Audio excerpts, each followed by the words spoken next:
خواب انسانی زندگی کا وہ حصہ ہے جو حضرت آدم علیہ السلام کے اس دنیا میں آنے کے بعد سے ہی ہمارے ساتھ منسلک رہا۔ خواب کی حقیقت کیا ہے اور یہ کیوں آتے ہیں، یہ ہم انسانوں کے لیے صدیوں سے ایک پر اسرار سوال بنا رہا ہے۔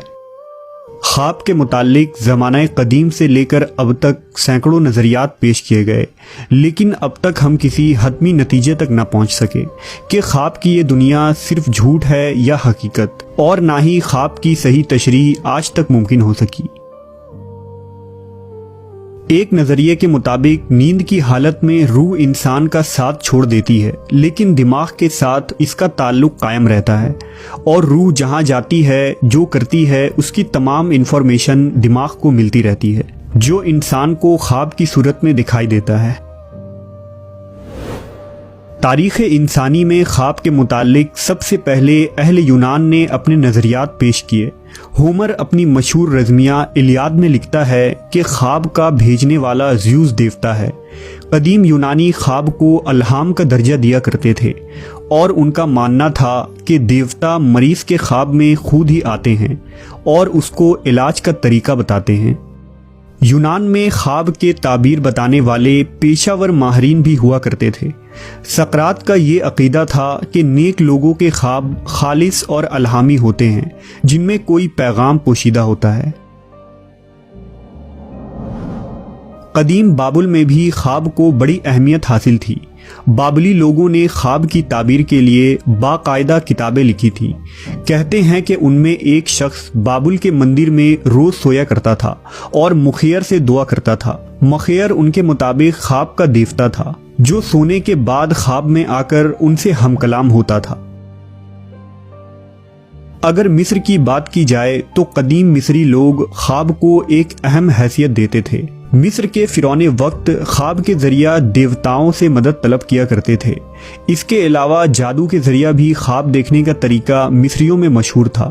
قدیم مصریوں نے اپنے محلوں میں ایسے کمرے بھی بنائے تھے جنہیں وہ ڈریم روم کہا کرتے تھے، جہاں جا کر وہ سوتے اور خواب میں اپنے دیوتاؤں سے مشورہ لیا کرتے۔ وہیں ہندو مذہب کی کتاب اپنشد کے مطابق نیند میں روح جسم کو چھوڑ دیتی ہے اور اپنی مرضی کے مطابق جہاں چاہے وہاں جاتی ہے۔ اسی طرح رگ وید اور اتھرو وید میں خواب دیکھنے کے مختلف تعبیر اور معنی بیان ہوئے ہیں۔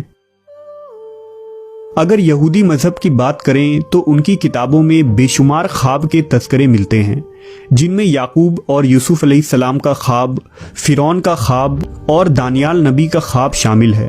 اسی طرح تلمود کے مطابق بیت المقدس بنانے سے قبل حضرت سلیمان علیہ السلام سے بھی خدا نے خواب میں کلام کیا تھا۔ کہتے ہیں کہ بنی اسرائیل کے 24 آدمی ہمیشہ بیت المقدس میں موجود رہتے تھے، جو ماہرین خواب تھے۔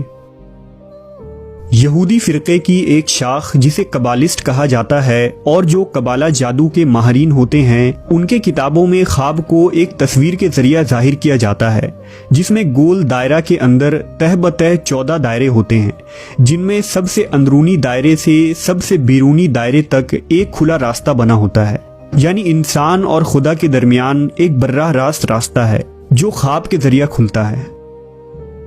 نیولیتھک دور کے آغاز میں برازیل کے مقامی باشندے یاہے نام کے ایک مشروب کو پی کر خود پر ایک خواب کی سی کیفیت طاری کیا کرتے تھے، تاکہ وہ لیوسڈ خواب دیکھ سکیں اور نیند کے ذریعہ ایک جاگتی ہوئی حالت میں خدا سے بات کر سکیں۔ اسی طرح افریقہ کے کچھ قبائل ایک خاص قسم کے مشروم کھایا کرتے ہیں، جسے کھا کر وہ خواب کی کیفیت میں چلے جاتے ہیں۔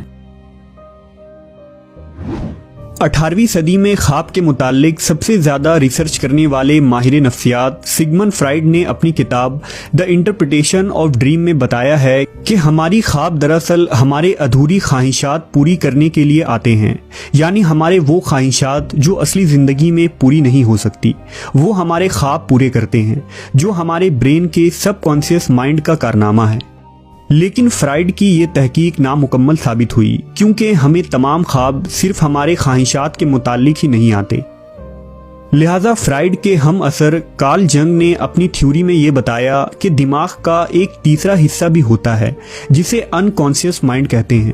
اس حصے میں ہمارے بچپن کی یادیں، ذاتی یادیں اور ہمارے آباء و اجداد کی مجموعی یادیں دفن ہوتی ہیں، اور اس لیے نیند کی حالت میں ہمارا دماغ انکانشیس مائنڈ کے ان یادوں کو دکھاتا ہے۔ اگر دین اسلام کی بات کریں تو قرآن مجید کے اندر کل 8 خواب بیان ہوئے ہیں، جن میں حضرت یوسف علیہ السلام کے خواب کو نہایت ہی تفصیل سے بیان کیا گیا ہے۔ خواب کو مومن کے لیے ایک بشارت قرار دیا گیا ہے، لہٰذا رسول اللہ صلی اللہ علیہ وسلم نے ارشاد فرمایا ہے کہ نبوت ختم ہو گئی، اب میرے بعد نبوت نہ ہوگی مگر بشارتیں ہوں گی۔ صحابہ نے پوچھا بشارتیں کیا ہیں؟ آپ صلی اللہ علیہ وسلم نے فرمایا اچھا خواب جو آدمی خود دیکھے یا اس کے لیے دیکھا جائے۔